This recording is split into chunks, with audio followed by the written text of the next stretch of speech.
மணப்பெண்ணின் பிரத்யேகமான திருமணம் Vivaha the Chennai silks.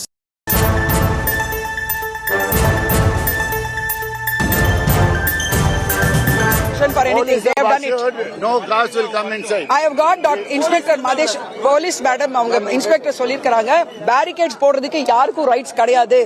That is the truth. Police சொல்லிருக்காங்க பட் போட்டுருக்காங்க. அதனால தான் நாங்க இங்க வெட்டி வந்தோம். 9th Avenueல barricade போட்டுருக்கீங்க, 8th Avenueல barricade போட்டுருக்கீங்க. உள்ள இடத்துல barricade போட்டீங்கன்னா நாங்க எப்படி உள்ள வருவோம் வெளிய போவோம்? 15 நிமிஷம் கார்ல நின்னுட்டு இருப்போமா நீங்க அலோவ் பண்றதுக்கு? How is it correct? அசோசியேஷன்ல கிளியரா மேட்டர் பேசியாச்சு. அவங்க இல்லங்க barricade பண்ண போட்டோம், எந்த விதமான பாதிப்பும் இருக்காதுன்னு அவங்க கேரண்டி கொடுத்திருக்காங்க. இப்போ இது பாதிப்பு இருக்கா இல்லையான்னு நீங்களே கொஞ்சம் வீடியோ எடுத்து பாருங்க. We can spread. Not in residential area. Small request. Everybody should win. Everybody should come up. But not in residential. About 12 avenues. 12 avenues. Tomorrow, I don't want to tell the name. I will tell you. Tomorrow, Ramdas will start. He is also got office. Mr. Ramdas. How start pannar? It will become a political area. தாவேக சார்பில் தேர்தலில் போட்டியிட விரும்புவோருக்கு இன்று முதல் விருப்ப மனு விநியோகப்பட்டு சேரும் நிலையில் தாவேக நிர்வாகிகள் தங்கள் இஷ்டத்திற்கு கார்களை நிறுத்தி தொந்தரவு செய்வதாக அப்பகுதியில் இருக்கக்கூடிய மக்கள் புகார் எழுப்பியிருக்கிறார்கள். விவரங்களை தர இருக்கிறார் செய்தியாளர் ஜெரி. விவரங்களை வழங்கலாம். வணக்கம்.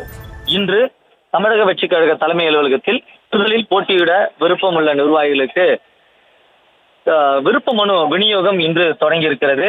இன்றிலிருந்து 14ஆம் தேதி வரை விருப்ப மனு விநியோகிக்கப்படும் என அறிவிக்கப்பட்டிருக்கிறது. இந்த சூழலில் காலையிலிருந்து தற்பொழுது வரை கிட்டத்தட்ட 500க்கும் மேற்பட்ட நிர்வாகிகள் ஒரே தெருவில் குவிந்ததால் இங்கு வசிக்கக்கூடிய பொதுமக்கள் அவரவர்களுடைய இல்லத்திற்கு செல்ல முடியாமல் சிரமத்திற்கு உள்ளாகி இருக்கிறார்கள். இந்நிலையில் கட்சியினுடைய தலைமை அலுவலக வாசலிலே அவர்கள் முறையிட்டார்கள். கட்சி நிர்வாகிகள் இஷ்டத்திற்கு சாலையில தடுத்து நிறுத்துவதால் குடியிருப்பு பகுதிகளுக்கு செல்ல முடியவில்லை எனவும் கார்களை ஆங்காங்கே நிறுத்தி இருப்பதால வீட்டை விட்டு வெளியேற முடியவில்லை எனவும் ஆதங்கத்தோடு அவர்கள் பேட்டியளித்தார்கள். அதே போல குடியிருப்பு வாசிகள் செய்தியாளரிடம் தங்களுடைய வருத்தத்தை பதிவு செய்து கொண்டிருந்த போது ஒரு சில தாவேக நிர்வாகிகளும் குடியிருப்பு வாசிகளோடு வாக்குவாதத்திலும் ஈடுபட்ட காட்சிகளையும் பார்க்க முடியாது.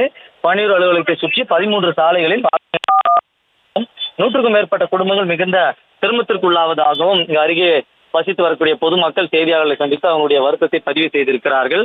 அதாவது ஒவ்வொரு நிகழ்ச்சி நடத்தும் போதும் இந்த கட்சியை தலைமையகமாக அமைந்திருக்கக்கூடிய 8th Avenue இங்கே தடுப்புகள் அமைக்கப்படும். ஆனால் இன்று அதிகப்படியான கூட்டம் வந்ததால ஏறத்தாழ 4-5 தெருக்கள் பேரிகார்டுகள் அமைத்து தடுப்புகள் அமைத்து வாகனங்கள் உள்ளே செல்ல முடியாமல் நடந்து செல்லுங்கள் என்று அறிவுறுத்தியிருக்கிறார்கள். ஆனால் இங்க இருக்கக்கூடிய குடியிருப்பு வாசிகள் ஏறத்தாழ 20-25 நிமிடங்கள் தெரு முனையிலேயே காரை நிறுத்தி வைத்துவிட்டு உள்ளே செல்ல முடியாமல் சிரமத்திற்கு உள்ளாகி இருக்கிறார்கள். விவரங்களுக்கு நன்றி ஜெரி. மணப்பெண்ணின் பிரத்யேகமான திருமணம் விவாஹா தி சென்னை சில்க்ஸ்.